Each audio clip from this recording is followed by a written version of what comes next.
Mame ma akwaba emfa umbra Ghana nsem TV GH so wo frame adwoa searching. Ebusuafo NPP fo omo atete bi de amane eye ura Kissi Agyabeng a oye special prosecutor obibese Akwesi Peter. Na NPP fo kire se wo Kissi Agyabeng His Excellency the former president na Don Akufo-Addo and na mausa appointment. And the NPP fo Agyabeng na NDC fo aba na chese o torment NPP for titiru pa a former finance minister, His Excellency John Dramani, His Excellency your friends and now Don Akufo-Addo, the former president, Ninia. Just a wood deeper payani, NPP for any normal show boss say what the bomb pipe and NPP for Amba Abemu. Now who Kissi Agyabeng, and yet His Excellency the former president now Don Akufo-Addo and Kawuka who be you safe? Who are you? I and the tormented NPP for. They say you were nobody. Yenti nsema omo ede etu ya. Nya sa na nkakra. Wiase oho ya mredi adani ebrebe sesa. Na ye bom pa ya ma munyina mo amudi nyambransem ne ewurukasem ne boni etia MPP fo no se onyame ma mo nkwatenten. Na mo ntina ho ebra MPP beba power. Na mo nsoma hunu se de wiase city. Kissi Agyabeng se ka ne wani mguase na ada adi no. Na do Don Akufo-Addo ene ne wafase gabi wo chiridako ema wadwuma nye nanya nimonyam Kissi Agyabeng o ye special prosecutor no ne atudi o but na wunti say no Oshele's na wunti say mo ane gabi wo chiridako ene na Don Akufo-Addo mo ama wadwuma ye uwie ye no wo mom ana wugu o banimu ase na de wo Kissi Agyabeng wo ye ne de you enjoying the fruit of your labor nyankopon a boss ruba asase ohwe nyina no ahwe e kwa do be fa so no da chi wan kasa wo benu so ba asase so because se obi tu kohwe nkwa ye ntu nu kohwe wu obeka se ai ya fa se be ku corruption enti eno na wo ye enti oforiata enkwa no aye bone ti a o manyimra a wo ba wo ni asini suwa se ubegu Akufo-Addo abusua na nimu ase nyame ti soro heye ejane ma Martin Kpebu ai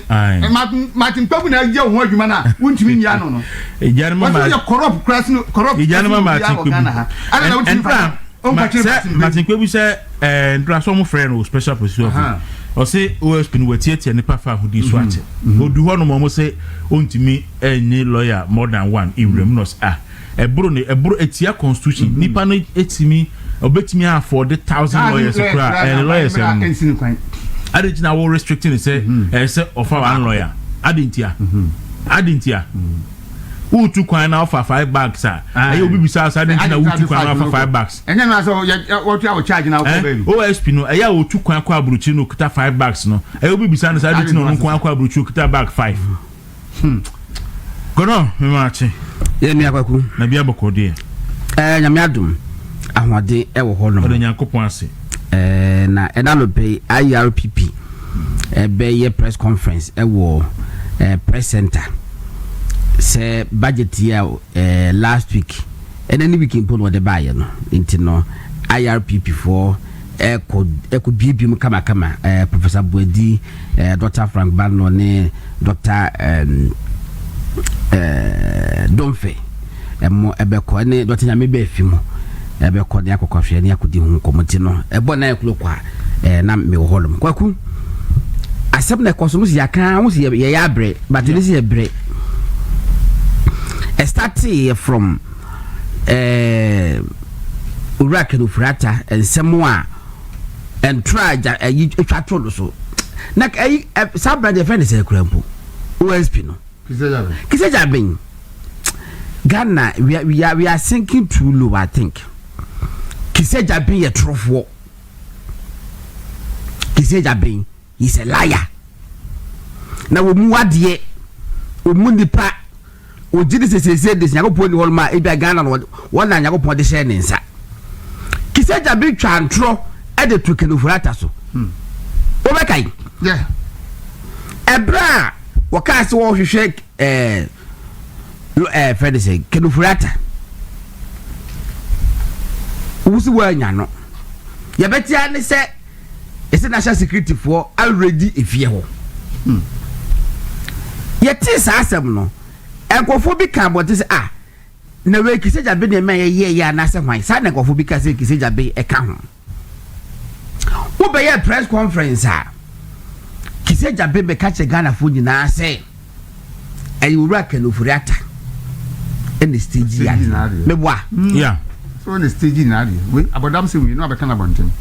ewi akire national security force say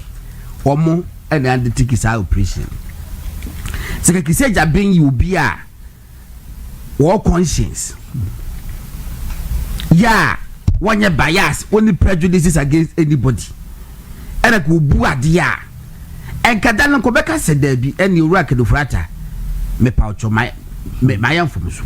me go enu asekwa enu anno na keto atwa ba oda so de nam ho na wo ba ya wunhwe no o kasa ase de wosia ubetwani agya o man no ho because ehunu bi Saddam Hussein na yeso ye obi a ye mo no kyam so ye kwachi no akwahya menam ho ne ye kwachi no te sade ye kwayi kusi afiri amomo aba Idi Amin odi minika papa ne fa pejane ko ba bi na mo a enne mo ye sa anyema na mo ye no mo nyine nkwachiri uye sojani uye national security uye bia NIB uye police uye dian na ye yusu a fanyansa to ho fadwene to ho na hunu se wungu after John Mahama befira konya so mfie nan ya na amyensa edi adimi etwemu a wungu ye no na betena Ghana ha na ebe de ewo man mu hwe dia Raymond Acha ati iyokofo ho iyoko ho office no oye no masa hwe yo wudi nipa no wachi nipa enna wodi bail condition ato no so and omaye de mra ana ye adwuma so wodi bail condition to obi aso na lawyer fo hunu say there be enya reasonable entiase nim nyansa nim lawyer fo no ensori prekope nka say wa mo ntiase e man no mra ne say omo de be court no makosere court say tabo omo de aboye no so omo de ato ye nsuo ni enti we die ye hunu say there be ani enyan enti menye hu bibi court no tena so no hu say de mo ye ni ya ono ano ombefa enya ombe de storm ye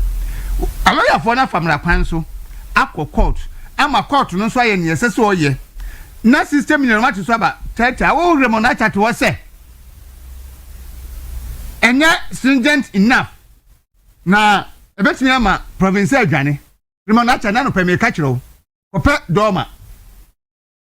machine na fa ko ba bia wo de na akwhye no na twitwa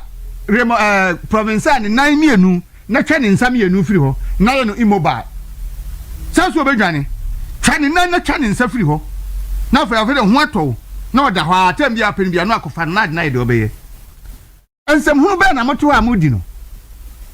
se mutumi fo man no tumi man no mra de hyem nkwa mobotom na mo de se de mpesa mo kirem no na mo kirem court muya akasem atake decision a ugina wo se eno no enyade a ebetumi ama mo hwe na mo behu na mo hwe no mo hu na woni a ebe beeli no nso no yentimi nkwaje omo ho hwe na eye mo de monya sa na nkakra wiase oho ya mredi adani ebere besesa na ye bom pa ya ma munyina mo amudi nyambransem ne ewuru kasem ne boni etia MPP fo no se onyame ma mo nkwatenten na mo ntina ho ebere MPP beba power na mo nso ma hunu se de wiase city Kissi Agyabeng se ka ne wani mu wiase na ada adi no na nadu dan kwakufu ado ene ne wa faase gabi wo kyirida ko ema wadwuma nye say yade a yede dada Ghana for say yade bone na yede to abedi ti ananado ene ne MPP ne Dr. Bawumia nti no wo koka say yade papa Ghana for be hu say ye tro ne yedi wom entima mu nyintum ene e frɛ daily graphic for nanso ene technology abu utie so we are fast ya obi a flash Womo ya so womuko ya tu form no na ye di nka screenshot to dada den ni na ada ho twen ye debt exchange program na ye de bo ekufu ado tiri so Yede bo Bawumia tiri so far ho time de koto abeti Bawumia no. And dia omo ka kire ne se eya de papa. Na emfiri obia no ama. Ese ye maame oba time penny the vice president of Ghana, Jena Nopuku Agyabeng. And because of cathedral, you see, you sky discarding a DNT. Attorney General, SSO, on special prosecutor's office here, Juma Bomuno. One more. Adentia. Special prosecutor say, on no actual letter, into changing Attorney General, Fanko for being Fred Bruchemra. Nana Junimuno Nipane di Bonnet. Attorney General say, yen to me, Kwafu will be massa keke wabra yen nin na swap up in solid case, into me yet. Adanen tokwa. Na hade. Womo priya se ni bibia bede die. Na Attorney General say besu to say cathedral ni sika bia mfa bone. Na eye kwan paso tio Attorney General no crowd they were making it specific. Tie Ghana for muntie. Ni yesi niame bia nko yie. Attorney General na making it specific say sika bia yesa ye eyusu ye wo cathedral no ho no efamra kwa muntu ntumi nyina cathedral no so enkofo bia ama. Yes saade a yenkopa de foforo. Ade ne ye den ye friend SML. Strategic Management Limited o said yeah, Strategic Management Limited. Ekuoi ba Ghana be di dwuma emayen. Ewo bra na GRA sebio yen sikasem na ana yeto ane yegie abafom. Se nyansa na Ghana for ye pese ye bibu ye man na. Simple ye pese ye sesa SML na. Ye fre bibi den judging ana se appraising. Enti ye be hese okay, ye de mo ba ye se mo mema ye revenue enkosoro. Me patro se adwuma no ma ya na. Ani debi. Se ye dia SML ye ntumi ne mo nya adwuma. Me patro ye de adwuma ma SML. Wo dealings mu no ye pese ye yi omu free so because wo mo bo kro no wo mo wi abibi wo mo ye sei ehun nyina so ana se ehun niama eni na Ghana for ni na wo so oh ampa SML NDC for en yo mo keke na mmom enam kro no ene bone a wo mo di wo ban nti ena NDC for a edo Ghana etu wo manugu so a ye pamo SML sa na nke ye no onim de nti a ye SML nye. According to them, no, can Oforia tennimuomo. OSP charges or the abano. OSP say the new charges or the abano. Or say, or GD say can Oforia tennimuomo. Now, as finance minister, no, or no OSP Kissi Jimmy, no, not June say, A be a na, a crime be a SM, no specifics. So. A be a crime be a SML for fast with the Jumano and ya papa na a woman. The fact say you name the finance minister and ask, which is not even true. But the fact say you name finance minister intino. Yanka say okay, meaning meaning George Ewua. Yes, George Ewua ye Kronfo. Enti minim George Ewua no meso me ye Kronfo. Sa na NDC for OSP no or person that is what they want us to believe. Felix Apia ye Kronfo. Ocha Felix Apia political zone to also ye Kronfo. Even though say me ni bibi that the fact say wo ben na me nim one na say wo be twemi nti no me bone na me ko wi a me niama no yemfa me fra wo a Ocha Felix Apia wo nyansa wo nkasa asem no na enso ye nya wei utie yenya we emma one a yes ye a scholar for a yaksua ade ekura PhD etititi news so etititi radio ni TV so e defend sankwase asem we nyansan nim we na NDC ye party bi a ho enam bonyo no ne wickedness ye we trimint na party no ho nya kono da no matter how they are eya atwomasika for no who MPP ni sikane o say sikane ni MPP ni sikane ba ko pe na ebele dem esika fon kai o MPP ni no hu na hu say yes e we sikane ni NDC ni sikane je na hu no because the shoe shine boy because atade Gucci na ehye no nso emfata no ya won say okra ne mpa adepa into the adepa chekra etese emfa ene yeso so mo so no mu di Jimmy Ghana OSP na de na me no ka say unim dia America Interpol fo aye Interpol fo say Kissi Agyabeng lonto yo onfani ni twase ni sorry mo fa nche me mpanifo e twa ne mfa nche me adenti na omo so sabi onyini ni eni yes onyini ni because what the asama to obi so wo so asama de ato nipa no so no ye ni document ni e kire say de ato no so wo so say what the red alert ato no so and the Interpol for say ye sa she tactisa on say Ghana for no omu ye so ayi say omu listen to tribal politics and omu de ye adwuma asam ketewa bi no obi beka eto omu trim hwe ne so omu dave to nsuo na se a and omu behu say de nkrofo we nyina de nam omu de ye politics no bawumia ongyina ba bia nkasa fi say ade we na NDC for the bar power so Canada Japan using the same title say ebefa so what them person me say na say enwan wonam so na me ma sha say ye papa Jesse frimpon kodua nkobeka bibi eti we ma metwa ensema metete ya na ye to oba nyina papa no efe ne mahu say na ye nokbe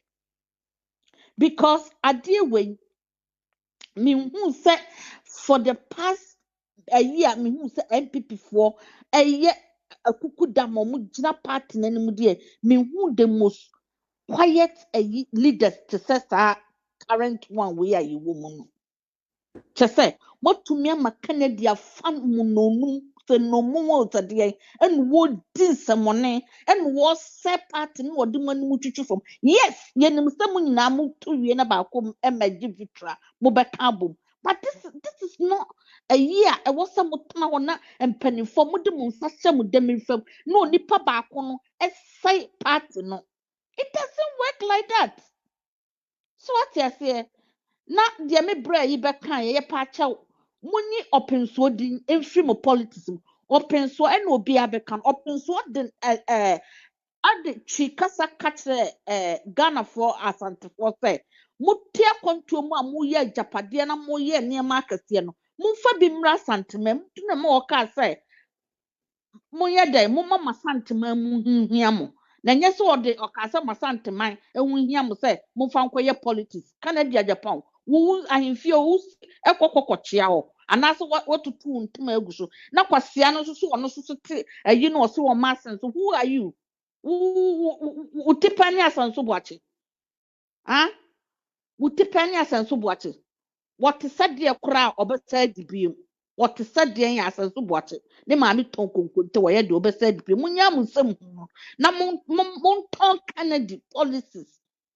Canada policies opese odibedi ade no eno na mon ton mo campaign na na do besese atonsuom